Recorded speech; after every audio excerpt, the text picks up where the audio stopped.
இப்போதான் ஃப்ரெண்ட்ஸ் இந்த அடிக்கிற வெயிலுக்கு இந்த பழத்தை ஜூஸ் போட்டு குடித்தோட தான் எங்களுக்கு நிஜமாவே கொஞ்சம் நிம்மதியாக இருக்குது.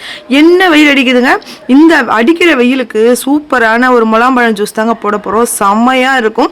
எதுக்குங்க இதெல்லாம் கடையில் வாங்கணும்? அடிக்கிற வெயிலுக்கு நம்ம வீட்டில் ஒரு முழு பழம் வாங்கிட்டு தான் வச்சுங்களேன். இந்த பழமே 50 ரூபா தாங்க. 50 ரூபான்னு சொன்னாங்க, 35 ரூபாய்க்கு நம்ம கொடுத்துட்டாங்க. இவ்வளோ பெரிய பழம் பார்த்தீங்கன்னா செம்மையாக இருக்குதுங்க. பழம் அப்படி வெடிச்சு செம்மத்தியாக இருந்தது.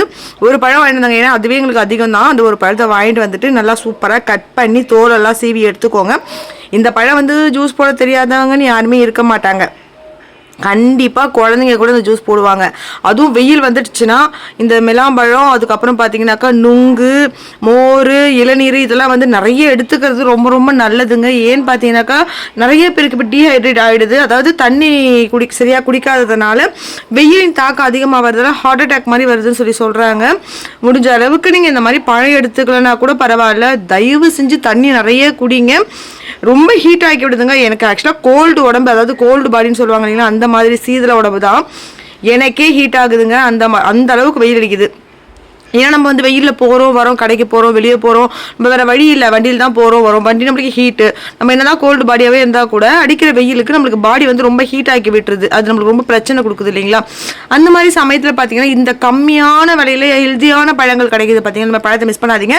இதெல்லாம் வந்து சீசனல் ஃப்ரூட் தான், அதாவது சம்மருக்கு மட்டும்தான் வரும். நுங்கு, முலாம்பழம், வெள்ளரி பழம் இதெல்லாம் பார்த்தீங்கன்னாக்கா சீசனல் ஃப்ரூட் தான், அதாவது இந்த வெய்ய நாட்களில் கிடைக்கிறது தான்.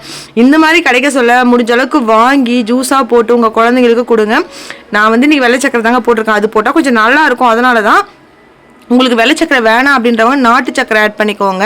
ஒரு சிலர் வந்து சுகர் இருக்கவங்க சக்கரை ஆட் பண்ணாமலே சாப்பிடலாம். ஏன்னா இந்த பழம் லைட்டாக இனிப்போடு தான் இருக்கும், செம்ம சூப்பராக இருக்கும். இது வந்து நல்லா மாவு மாதிரி இருக்கும். இதுலேயே குட்டி குட்டியாக வரும் கிர்னி பழம், குட்டி குட்டி கிர்னி பழமாக இருக்கும். அது வந்து கொஞ்சம் மாவு மாதிரி இருக்காது, கொஞ்சம் கல் மாதிரி இருக்கும். இது பார்த்தீங்கன்னாக்கா நல்லா மாவு மாதிரி இருக்கும். நீங்கள் அப்படியே உடச்சி சக்கரையை டிப் பண்ணி சாப்பிட்டா கூட சூப்பராக இருக்கும். நான் வந்து பழம் ஃபுல்லாக அழகாக தோலெல்லாம் சீவிட்டு பெருசாகவே போட்டுட்டு கத்தி வச்சு சும்மா அப்படி தான் பண்ணாங்க. அவ்வளோ அழகாக சூப்பராக குட்டி குட்டி பீஸாக வந்துச்சு. ஒரு 2.5 கரண்டி அளவுக்கு சுகர் போட்டு நல்லா மிக்ஸ் பண்ணி தண்ணியெல்லாம் நான் ஊற்றவே இல்லை. இதுலேயே பார்த்தீங்கன்னா சக்கரை போட்டோம்னா நம்மளுக்கு தண்ணி விட்ட மாதிரி ஆகிடும் இல்லைங்களா, அதுதான். அவ்வளோதான், நான் தண்ணி எதுவுமே ஆட் பண்ணலை. ஒரு சிலர் பார்த்தீங்கன்னா மிக்சியில் அரைச்சி கூட குடிப்பாங்க. ஒரு சிலர் வந்து கடிக்க பிடிக்காதுன்றவங்க பார்த்தீங்கன்னாக்கா மிக்சியில் பழத்தை கட் பண்ணி போட்டு சக்கரை கூடவே ஆட் பண்ணி நல்லா மிக்சியில் அரைச்சி குடிப்பாங்க. நீங்கள் கடையிலாம் வாங்கினீங்கன்னா ஒரு சிலர் பார்த்தீங்கன்னாக்கா அப்படி தான் கொடுக்குறாங்க. ரோட்டு கடைகள்லாம் பார்த்தீங்கன்னா அப்படி தான் கொடுக்குறாங்க.